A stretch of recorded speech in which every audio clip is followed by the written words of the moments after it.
Bismillahirrahmanirrahim. Alhamdulillah, syukrulillah, wassalatu wassalamu ala rasulillah wa ala alihi wa sahbihi wa mawalah, wa la hawla wa la quwata illa billah. Asyhadu an la ilaha illallah wahdahu la syarika lah, wa asyhadu anna Muhammadan abduhu wa rasuluhu wa safiyuhu wa khaliluh, ballagha ar-risalata wa adda al-amanata wa nasaha al-ummah wa kashafa Allahu ta'ala bihi al-ghummah hatta ataahu min rabbih al-yaqin. Salawatu rabbina wa salamuhu alaihi wa ala alihi wa azwajihi wa ashabihi wa man tabi'ahum bi ihsan ila yaumiddin, amma ba'd. Akhwas sekalian yang dimuliakan Allah, hayyikum bi tahiyatil Islam, tahiyat ahli jannah. Assalamualaikum warahmatullahi wabarakatuh. Ambilkan HP ku yang satu lagi.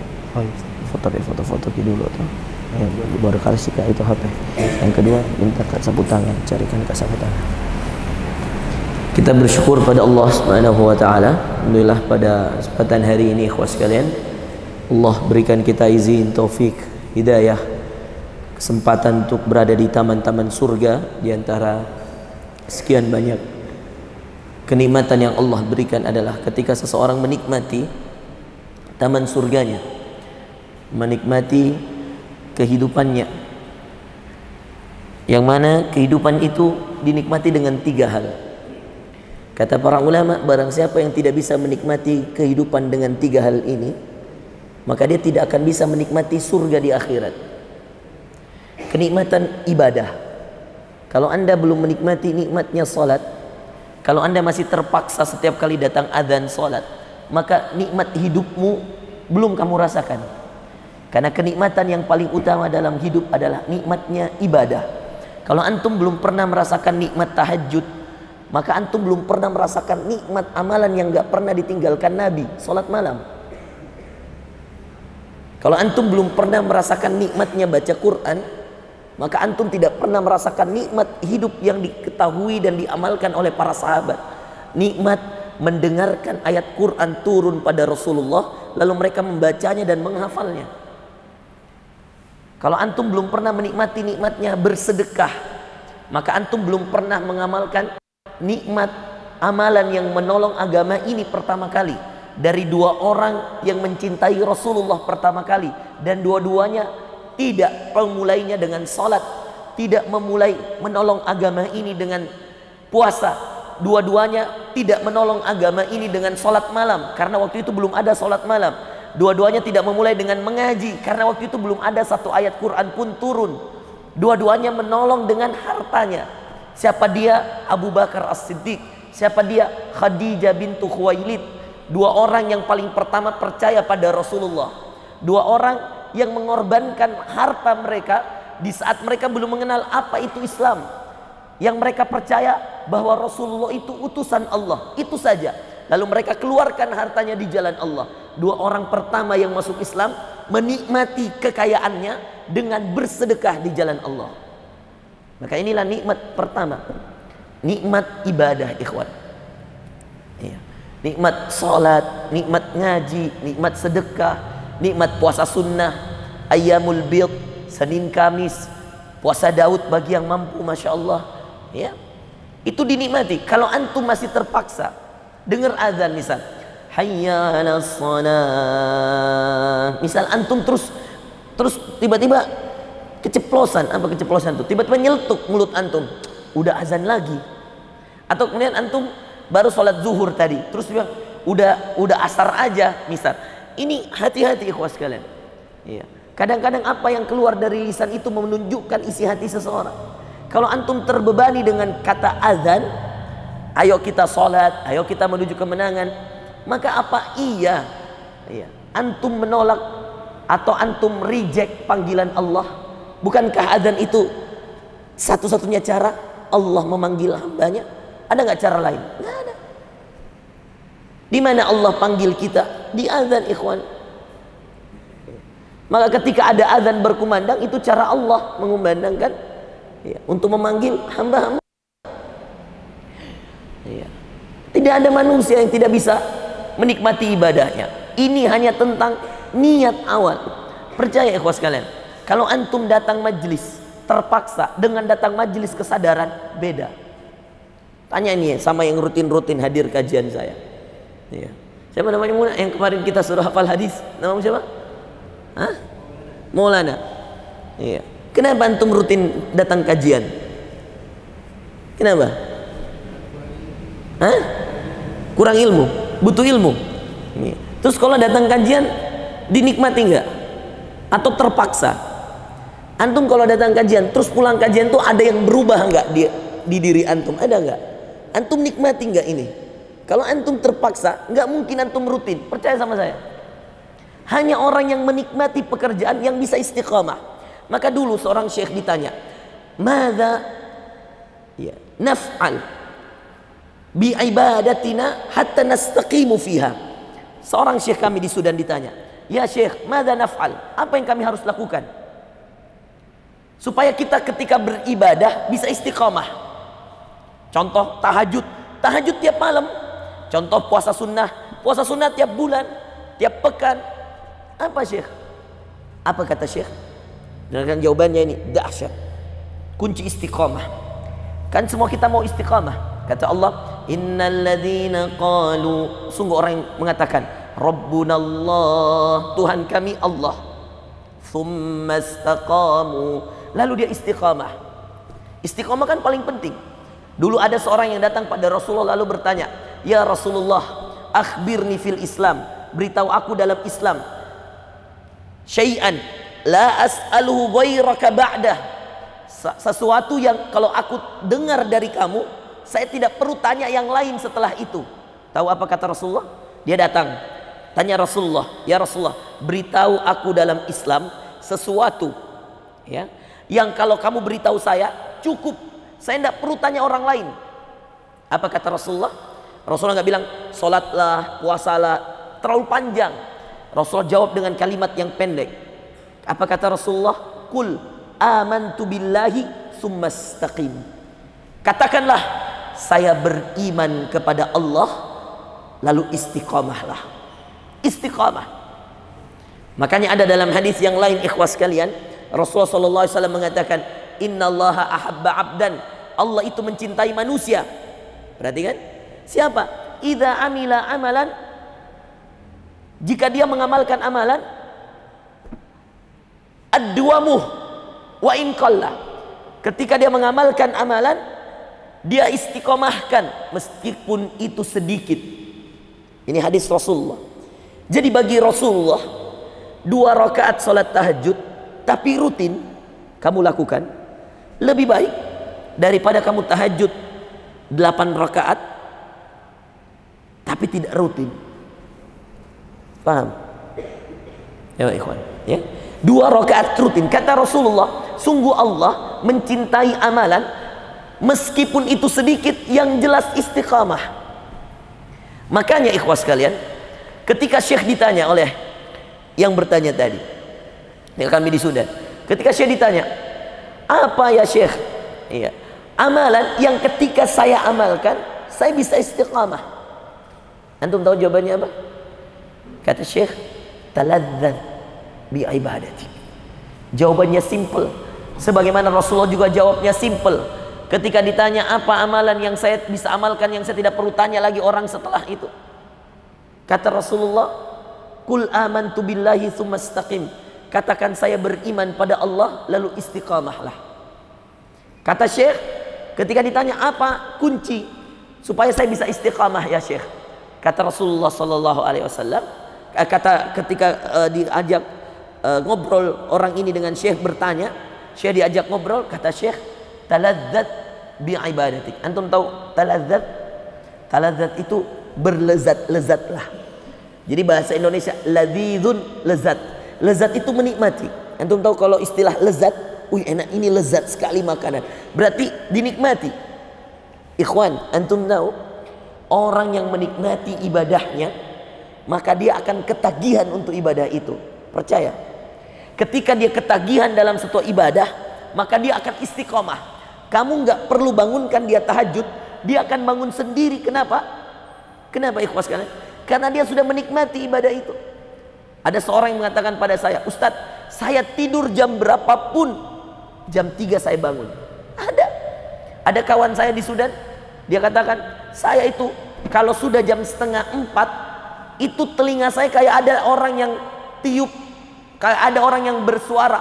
Pasti saya selalu bangun setengah 4. Jam berapapun saya tidur, dia katakan saya tidur jam 10 malam, atau jam 8 malam, atau jam 11 malam, atau jam 1 malam. Bahkan dia pernah mengatakan, saya bahkan pernah kerja semester, dia kerja tugas semester di kampus, sampai jam setengah 2, dia bangun otomatis setengah 4. Apa yang dia lakukan setengah 4? Dia sholat tahajud.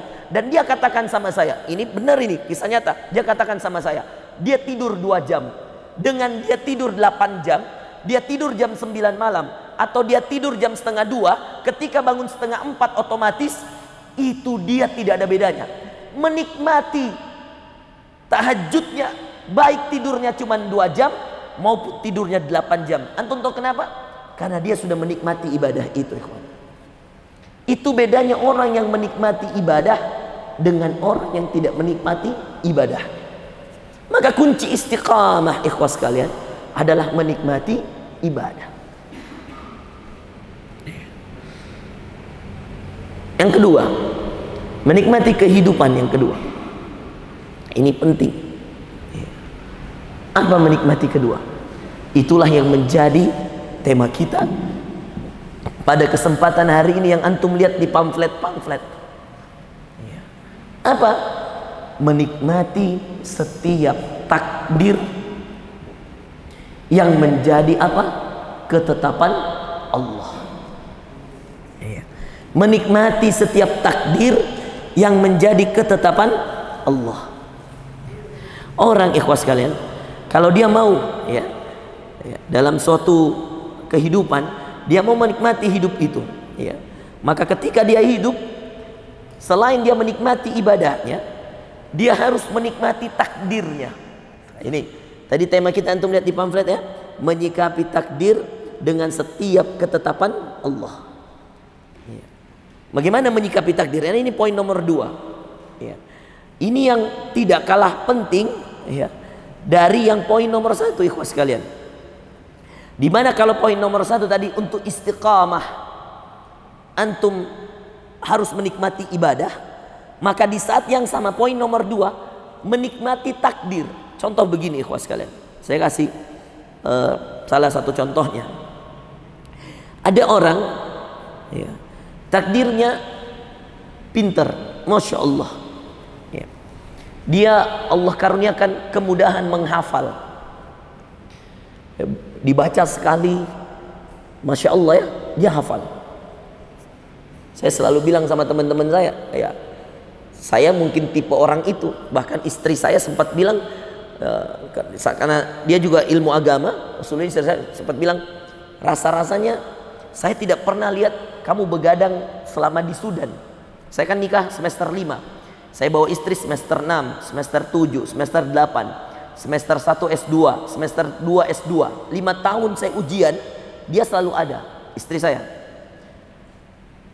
Setiap kali saya ujian, dia tidak pernah lihat saya begadang sampai tengah malam, ngafal. Beda dengan dia, istri saya itu kalau sudah ujian, itu masya Allah, semangat berjuang, semangat ngafalnya luar biasa.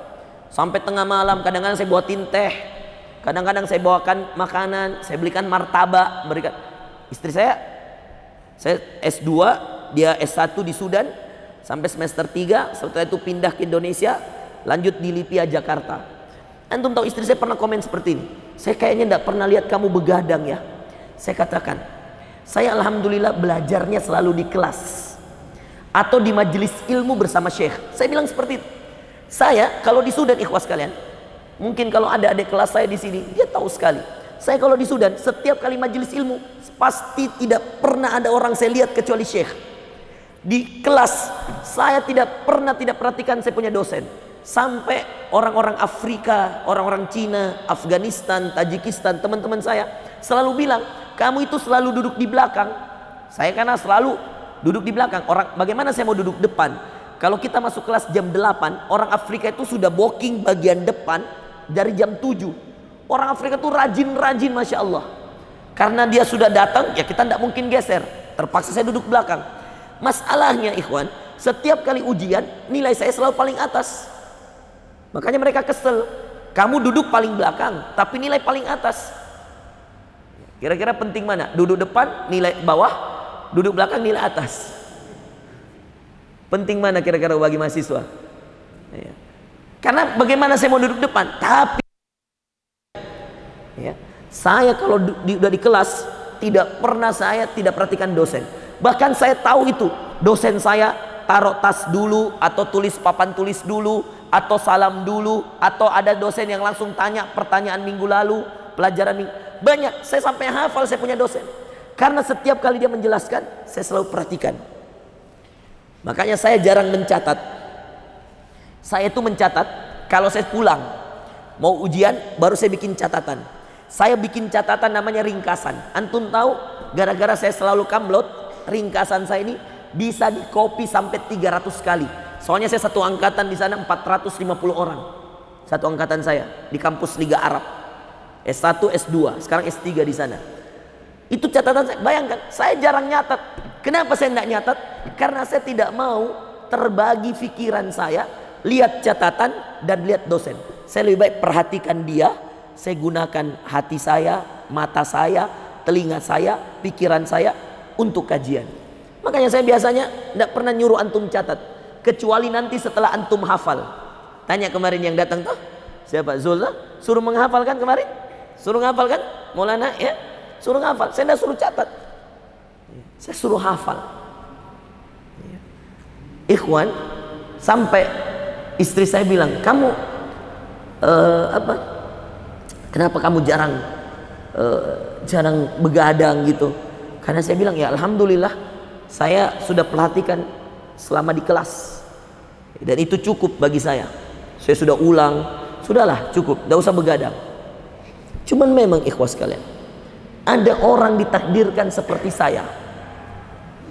Kalau ilmu, Masya Allah cepat. Perhatikan ini, saya kalau ilmu, alhamdulillah ikhwan, antum kasih saya hari ini, saya baru satu kali dengar, mungkin 80% saya bisa ulang. Serius ini. Kalau ilmu ya, ilmu agama ya, ilmu-ilmu berkaitan hadis, Quran, satu kali biasa saya dengar, saya bisa ciplak nih ya, saya sudah hafal. Apalagi kalau diulang 2 kali 3 kali. Tapi kekurangan saya, takdir saya, antum tahu di mana? Lihat ini, orang kayak saya kurangnya di mana antum tahu? Ya. Saya kalau ilmu alhamdulillah ya, saya bisa Masya Allah, ini titipan Allah. Jadi kita harus percaya ada takdirnya orang beda-beda ya. Saya kalau dikasih ilmu masalah hafalan, alhamdulillah, ayat-ayat ya, bikin pantun, bikin bahasa, bikin imla, mutola'ah, mahfudzat, saya hafal. Tapi kalau ilmu itu berkaitan dengan angka, saya bingung. Padahal waktu saya SD, saya juara matematika. Dulu saya senang sekali matematika. Tapi mulai saya di Gontor, kemudian ke Sudan, saya tidak suka sekali lagi itu yang namanya angka-angka. Satu-satunya angka yang saya suka, uang. Yang bisa saya hitung, uang ji. Tapi kalau disuruh belajar matematika, aduh, ampun saya ikhwan. Ada orang sebaliknya, Masya Allah, hitung-hitung, tidak usah tanya dia. Allahu Akbar, dia berkedip saja sudah tahu itu berapa jawabannya. Rumus-rumus itu IPA, rumus-rumus fisika, kimia, waduh, dia kuasai. Nah, bapak saya lah itu jagonya. Bapak saya orang mesin. Dulu jago sekali kalau matematika, dulu bapak cerita ayah saya. Tapi kalau menghafal, kalah sama saya. Jadi inilah takdir. Diterima. Kita tahu kelebihan kita di mana, dan kita tahu kekurangan kita di mana. Itulah takdir Allah. Orang yang mau menikmati hidupnya harus punya poin kedua ini. Selain tadi poin pertama, menikmati hidup dengan apa tadi? Menikmati ibadah. Poin kedua, dia harus mensyukuri dan menikmati takdir yang Allah tetapkan untuknya. Potensi itulah yang dikembangkan. Nah, kalau saya buka tahfidzul Quran sekolah, saya buka pesantren, saya ngisi ceramah, saya bikin kelas daurah, saya bikin tablik akbar, kira-kira sudah cocok atau belum? Sudah cocok atau belum? Cocok. Kalau besok saya buka, saya taruh di Instagram saya, yuk silakan kursus matematika bersama Ustadz Farrozi Ansar, kira-kira cocok enggak? Paham enggak maksud saya? Enggak nyambung ikhwan, karena bukan fak saya di sana, bukan kelebihan saya di sana, ada orang yang jago di sana. Saya bikin kursus fisika, terus saya ngajar, ya enggak mungkin, ya. Karena setiap orang Allah titipkan itu kelebihannya. Nah, ini yang salah difahami orang. Perhatikan ikhwas sekalian, ada namanya takdir, namanya qadar, ada namanya qada, ketetapan. Semua qada bisa dirubah, bisa dilatih. Paham? Perhatikan ya, semua qada bisa dirubah, bisa dilatih. Tapi semua qadar, takdir, nggak bisa dirubah. Anak saya Al-Amin, ini udah nggak bisa dirubah karena dia anak saya. Paham? Oke? Qada saya masih belum jelas. Sampai saya meninggal akan berapa jumlah anak saya? Apakah bisa 3, bisa 4, bisa 5, atau cuma 1? Saya tidak tahu. Ini yang namanya qada. Perhatikan ini baik-baik ya, karena semua antum, semua kita pasti punya ini, qada, qadar. Ini yang dinamakan oleh ulama iman yang keenam itu al-imanu bil qada'i wal qadari. Ini perhatikan, qada dan qadar. Apa itu qada? Ketetapan. Apa itu qadar? Takdir. Perhatikan ya, takdir saya itu, tapi ketetapan Allah, perhatikan ya, ketetapan Allah, Allah mudahkan sampai saat ini saya menghafal Quran, Allah mudahkan saya menghafal hadis, Allah mudahkan saya menghafal semua usul-usul fiqh, matan Abi Syuja, matan Al-Jazariyah, saya bisa hafal. Itu ratusan bait ikhwan ya, saya bisa hafal. Tapi Allah tetapkan, masih ketetapan ya, qada. Allah tetapkan saya sulit di matematika. Padahal dulu, perhatikan, saya waktu SD paling suka, paling hobi matematika. Sampai guru matematika saya dulu utus saya. Ya. Dulu ada kursus matematika di sini, di Tidung ini. Meninggal rahimahullah, kejadian di Palu. Namanya Pak Jalal. Kalau orang-orang tahun 90-an, 85 ke atas itu tahu itu tempatnya di situ, sudut itu. Kursus matematika Pak Jalal. Pak Jalal sendiri akui bahwa dari bertahun-tahun dia kasih kursus, saya itu cemerlang sekali matematika saya dulu. Sampai saya diutus di Manunggal oleh sekolah saya, SD Gunung Sari di sini dekat. Dan saya sampai gara-gara juara matematika, saya diutus untuk apa? Diutus ke Manunggal. Ya. Dari Manunggal hampir-hampir saya berangkat ke Jakarta gara-gara kursus matematika. Saya dulu kursus 3 di Pak Jalal, kursus di Primagama, kursus di sekolah, kursus. Bagaimana ndak hebat matematikanya? 3 kali kursus. Ikhwah, antum tahu semenjak masuk Gontor, kenapa paling jelek nilai saya di matematika? Padahal waktu SD saya di matematika. Coba ini, itu masih bisa dirubah.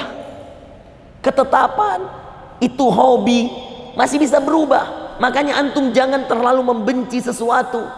Bisa jadi di kemudian hari antum sukai, karena ini masih qada namanya. Kalau sudah qadar baru lain cerita. Bisa difahami? Jadi ada namanya iman bil qada, ketetapan yang masih bisa dirubah, masih bisa dipelajari. Tapi ada yang namanya qadar, nggak bisa dirubah, itu sudah takdir. Ada orang yang pendengarannya bagus, penglihatannya kurang. Ada orang penglihatannya bagus, pendengarannya kurang. Ada sebaliknya, ya, pendengaran penglihatan bagus, tapi ngomongnya terbata-bata. Ya, kalau suruh ngomong nggak berani. Ada nggak antum diantara antum yang kayak gitu? Yang kalau suruh tampil depan umum kayak grogi? Ada. Ya. Pasti ada diantara kita yang kalau ngomong susah. Tapi kalau suruh nulis lancar. Ada yang suruh nulis lancar, ada yang suruh nulis lancar, suruh ngomong susah. Ya. Nah ini syekh-syekh kami di Sudan, ya, banyak yang seperti itu. Masya Allah, ada satu syekh itu 400 bukunya. Ya, namanya Syekh Amin Al-Hajj. Tapi kalau antum kasih dia mic kayak gini, itu kalau dia ceramah, cara bicaranya alhamdulillah wa syukrulillah nahmadullah azza wa jal, pelan-pelan sekali. Ya. Jadi kalau orang yang tidak cari ilmu bosan, karena memang dia tidak jago ceramah. Tapi ada kayak Syekh Umar, Syekh Mahran, Syekh kami di Sudan, itu kalau sudah di atas mimbar, Masya Allah, alhamdulillahilladzi arsala rasulahu bil huda wa dinil haq. Woi, kalau dia ceramah kayak singa, liyudhhirahu ala ad-dini kulli, wassalatu wassalam ala al-atamman al-akmalan sayyidina wa nabiyyina wa qudwatina wa rasulina Muhammad sallallahu alaihi wasallam. Itu dia mainkan suara. Ya. Huwallazi, ya, jahada wa badala juhda. Pokoknya bermain kalimat, jago. Tapi satu pun bukunya belum ada. Syekh Amin Al-Hajj 400 bukunya. 400 bukan 40. 400. Ini Syekh saya. Makanya dia dinobatkan ketua Ikatan Ulama Sedunia. Ini Profesor Dr. Syekh Amin Al-Hajj. Dia ada doktornya itu honoris causa haji. Ya. Tapi Masya Allah, ya. Ya. Itu luar biasa, Masya Allah, tabarakallah. Jadi itulah qada dan qadar. Nah, sekarang ikhwan, perhatikan ini supaya tidak salah paham. Ya. Ada qada kelihatan seperti qadar. Bahkan ada qada yang sudah dicap oleh manusia seperti qadar, tapi dia masih bisa berubah. Contoh nyata dalam Quran, itu sebelah kanan dan sebelah kiri berpapasan. Ada ayat dalam Quran sebelah kanan dan sebelah kiri bertemu, dan dua-dua ketetapan yang sudah mirip qadar, takdir. Ada dalam surah Maryam. Di sebelah kanan Allah mengatakan, qala kadzalika qala rabbuka huwa 'alayya hayyin. Allah katakan pada Nabi Zakaria, qala kadzalik. Sama persis sebelah kirinya, lurusannya selurus. Bedanya ini akhir ayat, ini awal ayat. Di sini Allah katakan pada Maryam, qala kadzaliki qala rabbuki huwa 'alayya hayyin. Tahu artinya? Qala kadzalik, begitulah wahai Zakaria. Qala kadzaliki, begitulah wahai Maryam. Qala rabbuk, berkata Allah Tuhanmu, huwa 'alayya hayyin, bagiku itu mudah. Coba Lim, buka Lim, cek. Ini ada Lim, buka kanannya dan kirinya. Qala kadzalik, qala kadzalik. Ada, coba ambilkan Quran satu yang besar-besar sedikit situ, nak. Itu belakang itu. Ya. Ya, ada Quran? Nah, Zar, sini Zar. Saya kasih lihat kau Zar. Ya. Ketemu? Hah. Lihat itu. Ini mustahil. Nabi Zakaria itu mustahil punya anak. Apalagi Maryam. Jangan kau turun dulu. Kau kasih lihat. Ini bukan mushaf Madinah masalahnya. Kita lihat dulu di sini. Ini mushaf zaman dulu ini yang diambil, tapi kita lihat. Ini bukan 15 baris soalnya ini. Ya. Bukan. Carikan dulu yang di situ, ada mushaf Madinah di situ. Nah, ini di kaf HN soalnya kiri. Coba cari di situ yang mushaf-mushaf yang modern-modern yang ada terjemahnya. Ini apa ini? Siapa yang ada di atas celengan itu apa? Quran itu? Ya itu sini bawah situ. Sini. Ada terjemahnya. Yang mushafnya Rasm Utsmani. Ya, biasanya kalau kekinian ya. Sini Mak, saya kasih lihat kok. Ya. Tadi apa saya bilang? Ada dua kemustahilan dalam surah Maryam. Posisinya di kanan, posisinya di kiri. Sama-sama. Qala kadzalik. Ah, ini dari terjemahnya, tapi kau lihat saja dulu ayatnya. Lihat ya. Sebelah kanan Allah mengatakan ayat 9. Qala kadzalika qala rabbuka huwa alayya hayyin. Tarik garis lurus di sini qala kadzalik. Ayat 21. Qala kadzaliki qala rabbuki huwa alayya hayyin. Dia berhenti di ayat 21. Perhatikan. Tarik garis lurus ayat 9. Qala kadzalik, ini qala kadzalik. Saya kasih, kalau kita kasih pulpen begini, kau lihat. Ini ayatnya qala kadzalik. Ini qala kadzalik. Qala rabbuka huwa alayya hayyin, qala rabbuki huwa alayya hayyin. Bedanya ini ki karena dia perempuan. Sekarang lihat akhir ayat 21 selurus dengan ayat 28. Paham? Paham enggak? Ah. Sama ini. Coba lihat ya. Ini lihat ya. Di ayat surah Maryam ya, kau buka. Ya kan? Awal ayat 9 Allah mengatakan qala kadzalika qala rabbuk. Oke? Begitulah wahai Zakaria kalau Allah mau sesuatu. Di akhir ayat 21, mulai awal ayat 21, qala kadzaliki qala rabbuki huwa alayya hayyin. Di akhir ayat 21 selurus dengan awal ayat 8. Coba lihat ayat 9. Coba lihat. Ini, ya kan? Qala kadzalik, qala kadzalik. Berakhir ayat 21, tarik garis lurus selurus dengan ayat 9. Ayat 9. Awal ayatnya ayat 9. Coba lihat. Apa artinya? Artinya begitulah Allah ketika dia menghendaki sesuatu itu terjadi. Apa yang mustahil dari Zakaria? Zakaria itu terlambat punya anak. Ikhwan, ayo. Jadi yang satu ayat 9, yang satu ayat 21. Nanti kamu bandingkan sendiri di Quranmu. Sebelah kanan kisah Zakaria, sebelah kiri kisah Maryam. Apa yang mustahil di Zakaria? Istrinya mandul, sudah menopause, ya. Nabi Zakaria sudah beruban putih semua rambutnya, usianya sudah ratusan tahun, tidak mungkin punya anak. Tapi Nabi Zakaria terus berdoa sampai Allah kasih dia anak. Maryam, dia tidak pernah berdoa minta anak, tapi Allah uji dia. Bayangkan, diutus Jibril datang kepadanya sampai dia mengatakan, ya, qalat inni a'udzu birrahmani minka in kunta taqiyya. Saya berlindung pada Allah dari kamu. Siapa kamu? Dia kasih begitu Jibril. Kemudian Jibril mengatakan, qala innama ana rasulu rabbik li ahabalaki gulaman. Saya utusan dari Allah Tuhanmu untuk memberitahu kamu bahwa akan ada seorang anak. Coba lihat ya bedanya. Nabi Zakaria ratusan tahun minta anak, tidak dikasih. Ketika masih muda, kemungkinan punya anak besar, kemungkinan punya anak lebih banyak, tidak dikasih Allah. Padahal dia Nabi. Paham?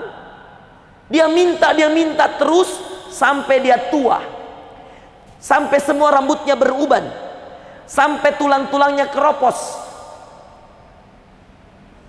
Sudah mustahil kan punya anak, tapi dia terus berdoa. Nabi Zakaria yakin sekali bahwa Allah tidak mungkin tolak doanya.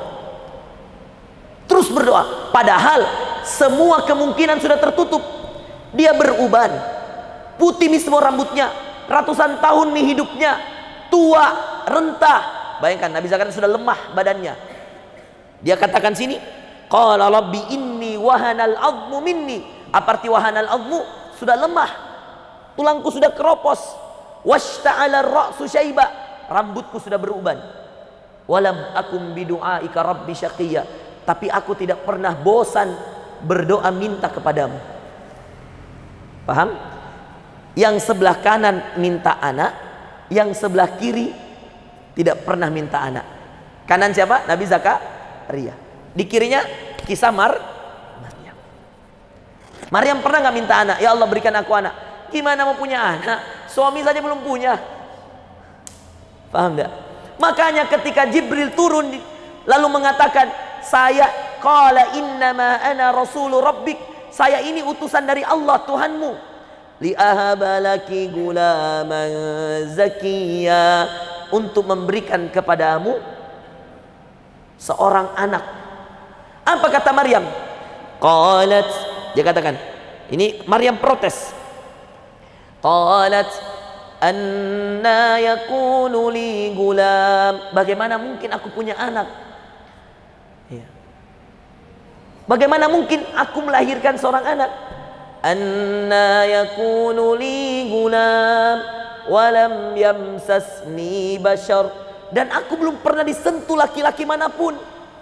Protes Maryam, saya ini gimana punya anak? Ini lihat ayat berapa? Ayat 20. Bagaimana aku punya anak? Walam yamsasni bashar, walam aku bagia, dan saya tidak pernah berzina. Apa kata Allah? Sama jawabannya.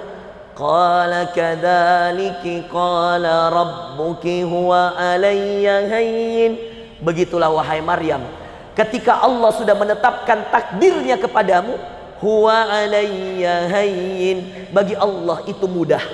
Sama Zakaria, ketika Zakaria diberikan anak, ya Zakaria inna nubashiruka bigulam, wahai Zakaria, kami berikan kepadamu kabar gembira, nubashiruk bigulam, dengan lahirnya seorang anak. Bukan hanya dikasih tahu lahirnya, bahkan dikasih nama, ismuhu Yahya, namanya Yahya. Lam naj'al lahu min qablu samia, saya nggak pernah berikan nama Yahya sebelumnya. Tahu apa kata Zakaria? Coba, ini kan mestinya kan kalau kita gitu ya, dengerin. Biasanya kan kalau kita berdoa meki lama begitu, terus dibilang Allah, oke, saya berikan kamu anak ya sesuai doa kamu. Kan mestinya kalau kita, alhamdulillah, terima kasih ya Allah. Tapi apa dia bilang Zakaria? Ayat selanjutnya, bukan. Zakaria justru bertanya, qala rabb, sama seperti Maryam. Kenapa dia bertanya? Karena dia dijanji jawaban doanya justru di saat semua kemungkinan punya anak sudah tidak ada. Antum tahu enggak kenapa wanita itu kalau sudah melahirkan ada nifas? Karena dia masih haid. Maka wanita yang sudah berhenti haid biasanya dalam ilmu kedokteran disebut monopause. Orang kalau sudah monopause tidak mungkin punya anak. Ini menurut ilmu kedokteran, berhenti haidnya. Paham? Makanya kalau mau tahu orang hamil, gimana orang hamil itu? Ya, siapa yang sudah punya istri? Gimana caranya kalau kita awal-awal tahu kita akan punya anak? Ayo jawab satu orang. Siapa yang sudah menikah kah? Jangan kau jawab Nizar, kalau belum dia ada. Jantung nih. Ya, begitu Nizar. Ya. Siapa yang punya anak? Ya. Sayuti. Apa tanda ketika antum kira-kira sudah istri antum dan antum sudah mulai tahu bahwa kayaknya akan punya anak? Apa? Ngidam. Lucu tau jawabannya. Oke, ngidam itu jangan sampai istrimu cuma mau makan. Makanya dia bilang pura-pura ngidam. Tapi apa tanda dari keadaan dirinya yang biasa terjadi kalau orang hamil? Apa? Mual. Bukan. Kalau kau tahu, aduh, tidak ada mengerti nih. Rata-rata jomblo kayaknya ini. Coba siapa sudah menikah? Yang punya anak. Ya. Siapa? Antum punya anak? Ya. Biasanya untuk tahu kalau istri kita hamil itu dilihat dari apanya? Telat apanya? Haidnya.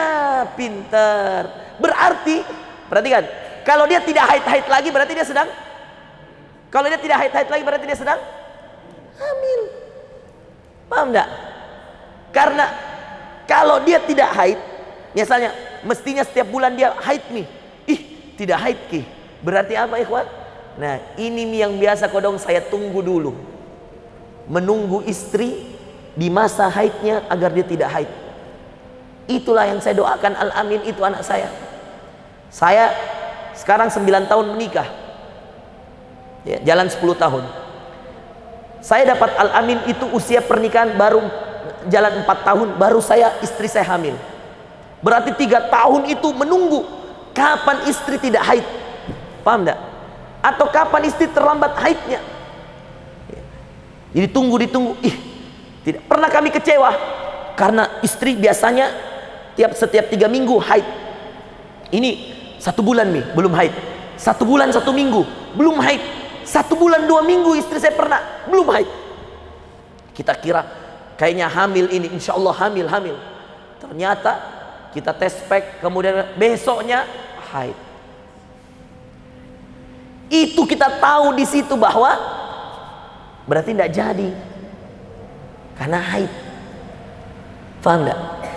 Ini Zakaria, kenapa dia bertanya pada Allah? Ya Allah, qala rabbi anna yakunu li gulam wa kanat imraati aqira.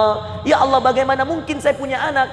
Wa kanat imraati, siapa pertama dia ingat? Istrinya. Sedangkan istriku aqira. Aqira 2 penafsiran. Tafsiran pertama, dia sudah mandul sejak awal, artinya rahimnya bermasalah. Tafsiran kedua, akhirah, dia sudah sangat tua sehingga dia sudah menopause. Kalau dia sudah menopause, sudah berhenti haid. Kalau dia sudah berhenti haid, masa iya bisa punya anak? Itu yang ditanya Zakaria. Maka apa kata Allah? Ketika Zakaria, wa kanat imraati aqira, terus yang kedua dia mengatakan, wa qad balagtu minal kibari itiya, dan saya ya Allah, kata Zakaria, sudah sangat sepuh, sudah sangat tua ya Allah. Tapi apa kata Allah? Yang tadi ayat 9 dan ayat 21 lurus. Sebagaimana Allah menjawab Maryam ketika dia protes, ya Allah, bagaimana mungkin aku punya anak sedangkan aku tidak pernah disentuh laki-laki? Masuk akal nggak kira-kira? Ada seorang wanita hamil tiba-tiba, tidak ada laki-laki pernah sentuh. Kalau tiba-tiba dia hamil, kalau bahasa candaannya Ustaz Dasat, ini anak zaman sekarang, motongin saingi Maryam. Nggak ada suaminya, besar perutnya, ada anaknya. Kalau Maryam, karena benar-benar itu adalah titipan Allah, yang Allah ingin buktikan kepada kita, ikhwan, bahwa, perhatikan, Allah ingin buktikan bahwa tidak ada yang mustahil bagi Allah. Bahkan kalau sudah ditakdirkan, takdirnya Maryam ini punya anak, tidak pernah disentuh laki-laki, dan ini tidak pernah Allah berikan kepada wanita manapun.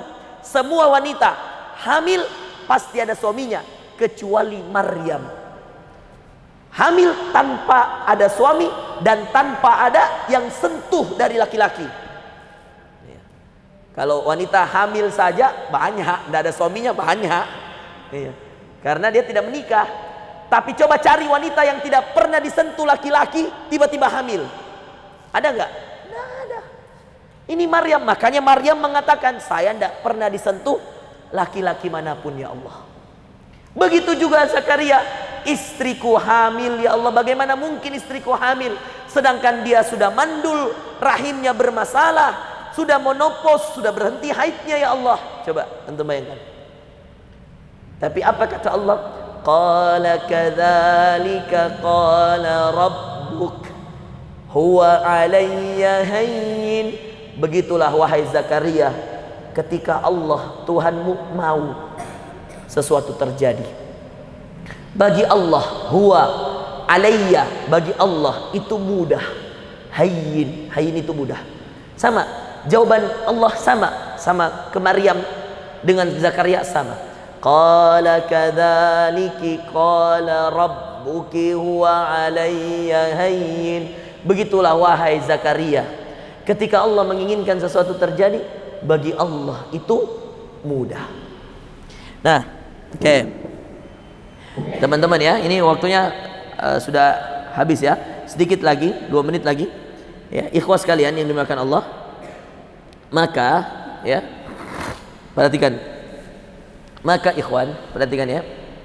Orang-orang ya, yang ingin menikmati hidup, yang kedua dia harus menerima takdirnya. Ya. Dan perhatikan, selain dia menerima takdirnya, dia berusaha merubah ketetapannya. Ketetapannya itu ketetapan Allah untuknya menjadi sebuah kebaikan. Karena tidak ada yang ditakdirkan Allah tidak bisa melakukan kebaikan, tidak ada. Semua yang ditakdirkan Allah bisa melakukan kebaikan. Contoh, orang buta di Sudan. Berapa ratus orang buta di Khalwah, tempat menghafal Quran, namanya Waddal Fatni. Berapa ratus orang alumninya pesantren itu buta dan hafalannya lebih kuat daripada yang melihat. Bayangkan, takdir mereka buta, nggak bisa melihat. Tapi ketetapannya untuk menghafal Quran bisa atau tidak, mereka tidak menyerah. Mestinya kan ikhwan, kalau orang sudah buta, perhatikan, apa dia bilang? Saya sudah buta, saya tidak ada kewajiban baca Quran. Paham tidak? Tapi mereka tidak putus asa dengan ketetapan. Mereka ridho dengan takdir. Apa takdirnya mereka? Buta. Dia tidak nyalakan Allah. Ya Allah, kenapa saya buta, yang lain melihat? Tidak. Yang dia lakukan ketika mereka buta, ya Allah, takdirku buta ya Allah. Meskipun aku buta penglihatan, aku nggak bisa melihat apa-apa ya Allah, izinkan aku menghidupkan hatiku dengan. Maka mereka hafal Quran. Bagaimana cara hafal Qurannya? Ditalqin oleh ustadznya, oleh syekhnya. Syekhnya baca Alhamdulillahi Rabbil Alamin. Mereka ikut. Buta, nggak tahu bagaimana tulisannya, tapi mereka ikuti. Alhamdulillahi Rabbil Alamin. Wassamaa'i dzatil buruj. Mereka dengar, diulang. Buta. Wassamaa'i dzatil buruj wal yaumil maw'ud wal yaumil maw'ud. Maka kalau orang buta dengan takdirnya tidak bisa melihat, bisa hafal Quran, apalagi yang melihat. Paham? Kalau kamu nggak bisa hafal Quran, berarti kamu malas. Ya. Paham Rafa? Ya, dan Islam. Kalau kamu nggak bisa hafal, berarti kamu malas. Bukan Ustaz, takdirku sudah begini, tidak bisa hafal Quran. Saya lemah, saya tidak bisa hafal. Hakam, paham? Ini bukan takdir. Ketetapan Allah, kamu lambat hafal mungkin. Tapi takdirmu bisa jadi kamu yang lebih duluan selesai 30 juz dari teman kamu, nak. Paham nak yang lain? Ada orang buta, semua kekurangan ada sama dia. Tapi kalau Allah berikan kemudahan, Allah mudahkan. Takdir tidak bisa dirubah. Yang bisa dirubah ketetapan. Takdir itu diterima. Bapak kamu itu takdir kamu. Tidak mungkin kamu mengaku-ngaku bapaknya orang lain jadi bapakmu. Tidak mungkin. Itu sudah takdirmu. Sekarang yang kamu terima bapakmu ini kamu ubah. Kalau ada bapaknya pemabok, ada bapaknya yang masih narkoba, kamu terima. Dia bapak kamu. Kamu tidak bisa rubah. Yang kamu bisa rubah sifatnya. Yang kamu bisa rubah, kamu doakan dia. Yang kamu bisa rubah, kamu ajak dia kajian, kamu ajak dia kebaikan. Itu yang masih bisa dirubah. Faham ya kawan? Maka kalau yang mustahil saja, dalam surah Maryam pada Zakaria sudah mustahil punya anak, dan Maryam mustahil juga punya Nabi Isa, maka bagaimana sama kita yang masih ada kemungkinan? Ya. Kamu masih melihat, masih sehat, masih muda, masih bisa hafal Quran. Kenapa orang-orang selalu mengatakan saya tidak bisa hafal Quran? Ya, coba. Makanya ini ada seminar ini, insya Allah, ya, tanggal hari Ahad, ya, tanggal 30 hari Ahad. Sayangnya saya sebenarnya diundang jadi pembicara sama Taki Malik, sama Ustadz Berry. Bagus sekali judulnya, nak. Semua bisa hafal Quran. Di Hotel Miko, murah dibayarnya, 50.000. Iya. Masuk ikut ikhwan. Antum bilang, Ustadz saya penggemar PSM, Mars Nyaji PSM saya hafal. Coba ikut dulu seminarnya. Serius kan Nizar? Jangan-jangan setelah kau ikut seminarnya, kau bisa hafal 4 juz minimal Nizar.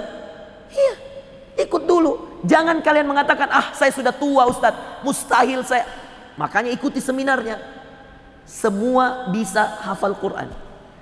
Ikuti. Saya ini diminta, tapi sayangnya saya Ahad subuh saya ke Jakarta. Sebenarnya dari Jumat. Tapi karena Jumat saya harus menjamu mereka, ya saya tunda keberangkatan. Jadi saya tunda jadi hari Ahad. Saya temani dulu 2 orang ini keliling Makassar, Maros. Saya kasih ketemu wali kota, Bupati Goa, Bupati Maros. Saya ajak dulu Ustadz Berry dan Ustadz Taki. Nah mereka ini orang-orang yang hafal Quran, yang bisa ngajak kalian untuk bisa hafal Quran. Jangan anggap ada yang mustahil, tidak ada. Kalian punya mata, di sana nggak punya mata. Kalian masih muda, banyak orang tua di Sudan usia 60 tahun, 67, 82 yang pernah saya lihat dan saya saksikan langsung orangnya. Ada yang sampai 82 tahun masih bisa hafal Quran 15 juz. Coba antum bayangkan. Jadi bukan tentang kemustahilan, tentang siapa yang sungguh-sungguh untuk merubah ketetapan Allah menjadi sesuatu yang lebih baik. Belum jadi takdir ini nak, masih ada kesempatan. Zul ikut itu acara Zul, ya. Sayuti ikut, ya. Mudah-mudahan antum bisa hafal Quran. Saya sebenarnya diundang jadi pemateri, tapi sayangnya saya tidak bisa geser jadwalku yang hari Ahad jam 9 di Hotel Santika di Taman Mini Indonesia Indah. Tidak bisa saya geser karena orang sudah bayar hotel. Itu peserta 250 orang kajian saya di sana sama para artis-artis dan milenial selebgram itu di Jakarta. Tidak bisa saya geser. Andaikan bisa, saya akan ikut jadi pemateri. Nah ini Fayyad kau bawa tiketnya. Nanti di luar ya, tidak boleh beli di dalam. Ya, beli memang tiketnya karena cuma 1000 orang. Ini tadi informasi sudah habis 200 lebih. Ya, memang Taki Malik kan followernya 2 jutaan. Jadi memang ramai sekali. Yang paling banyak itu datang akhwat-akhwat. Ya, tapi hati-hati ikhwan, luruskan niat. Ya, tapi bisa jadi, siapa tahu jodohmu di sana Nizar. Sama-sama mau hafal Quran. Akhwat beli tiket, ikhwah beli tiket. Apa sih artinya 60.000, 70.000? Ya, nanti kalau antum terlambat beli tiket, mau beli tiket nanti di hotel sudah 100.000 harganya. Betulan, ada saya lihat di Instagramnya siapa? Berry, Ustadz Berry. Ya. Hadir ikhwan, saya berharap antum bisa ramaikan insyaallah. Dan ini takdir yang dirubah. Nah, yang terakhir, yang ketiga tadi, bagaimana cara menikmati hidup? Satu tadi, menikmati setiap ibadah, istiqamah. Yang kedua, menikmati setiap takdir Allah dan merubah ketetapan menjadi kebaikan. Takdir dinikmati, ketetapan jadi kebaikan. Yang ketiga ikhwas sekalian, ini perhatikan, ini paling penting juga untuk menikmati hidup. Selain tadi istiqamah dengan menikmati ibadah, menikmati takdir dan merubah ketetapan jadi kebaikan, ada satu hal yang orang banyak luput di sini. Rabu depan saya bahas insyaallah. Ya. Rabu depan saya bahas. Menjadikan setiap musibah menjadi awal peluang kebaikan dan kesuksesan. Ini banyak orang tidak mengerti power of musibah. Nabi Ayub itu berjaya setelah dikasih sakit sama Allah, dari kaya jadi miskin. Setelah miskin, bayangkan, setelah miskin dikasih sakit. Awalnya anaknya dulu pergi, pegawainya dulu, setelah itu anaknya, setelah itu istrinya sendiri. Setelah itu ikhwas kalian, dia sabar. Musibah ini dia ubah. Gara-gara Nabi Ayub, kita tahu bagaimana cara berobat. Kita tahu bagaimana cara menyembuhkan penyakit. Berubah. Tiba-tiba kemudian dia bersabar, dikembalikan anaknya. Dikembalikan. Ayatnya dalam Al-Anbiya, wa atainahu ahlah wa mislahum ma'ahum rahmatan min indina. Kami kembalikan keluarganya dan kami tambah rezekinya 2 kali lipat kayanya Nabi Ayub sebelum dia sakit dengan setelah dia sakit. Nabi Yusuf musibahnya di mana? Setelah dia dilempar ke sumur, difitnah oleh istri raja, dizolimi oleh 10 saudaranya, ujung-ujungnya jadi apa? Jadi apa? Raja di Mesir, perdana menteri di Mesir, bagian keuangan lagi. Bayangkan, Nabi siapa? Yusuf. Ini pekan depan insya Allah. Mudah-mudahan saya sudah pulang. Kalau belum pulang dari Jakarta berarti kita tunda ke pekan depannya lagi. Nah, ini menjadikan musibah menjadi titik awal kesuksesan, titik awal kebahagiaan, titik awal keselamatan dunia dan akhirat. Kalau tidak percaya, banyak sekali kisah Quran. Semua nabi dihancurkan dulu, semua nabi diuji dulu, Masya Allah, diporak-porandakan. Bahkan Rasulullah itu sampai berdarah-darah di Taif, hancur, giginya copot, didorong, dipukuli, berdarah-darah Rasulullah. Ternyata setelah kejadian Taif, barulah kemudian tidak lama setelah itu Rasulullah hijrah ke Madinah, dan disitulah awal mula kejayaan Islam. Tidak ada perang waktu di Mekah, nak, tidak ada. Semua perang setelah Rasulullah sabar berapa tahun di Mekah? 13 tahun. Barulah hijrah ke Madinah. Di Madinah lah barulah perang itu dimulai satu-satu. Dimulai dengan perang Badar di daerah yang namanya Badar, tidak terlalu jauh dari Madinah.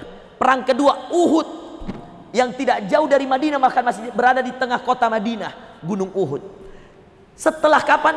13 tahun Rasulullah dizolimi, dicaci, dimaki, dihina. Di mana? Di kota kelahirannya, Mekah. Nanti kita bahas ini, bagaimana menjadikan musibah menjadi titik kesuksesan. Salah satu musibah, kalau antum sudah 3 kali melamar seorang wanita dan ditolak terus, musibah itu namanya. Serius kak? Berarti tunggu Mina. Iya, jangan putus asa. Mungkin Allah siapkan kamu wanita yang bukan sembarangan. Mungkin Allah siapkan kamu wanita yang menghafal Quran. Jangan kau tunduk Zul, dengar baik-baik ini Zul. Iya. Kalau kau sudah tolak 3 kali Zul, berapa kali mau ditolak? Belum pi? 4 kali pi? Kalau kau sudah ditolak berkali-kali, berarti musibah sudah besar. Tapi tunggu Mina, di saat musibah itu datang, biasanya Allah siapkan yang terbaik untukmu Nizar, insya Allah. Berapa kali mau kau ditolak Nizar? Belum pernah. Alhamdulillah. Berarti susah kau disiapkan yang terbaik, belum mau kau ditolak. Baik, ya demikian ya. Barakallahu fikum. Insyaallah teman-teman kita lanjut kajian kita Rabu depan insyaallah. Jazakumullah khairan. Ya, kita tutup dengan baca kafaratul majlis. Subhanakallahumma wa bihamdika asyhadu an la ilaha illa anta astaghfiruka wa atubu ilaik. Wa akhiru da'wana alhamdulillahirabbil alamin. Wassalamualaikum warahmatullahi wabarakatuh.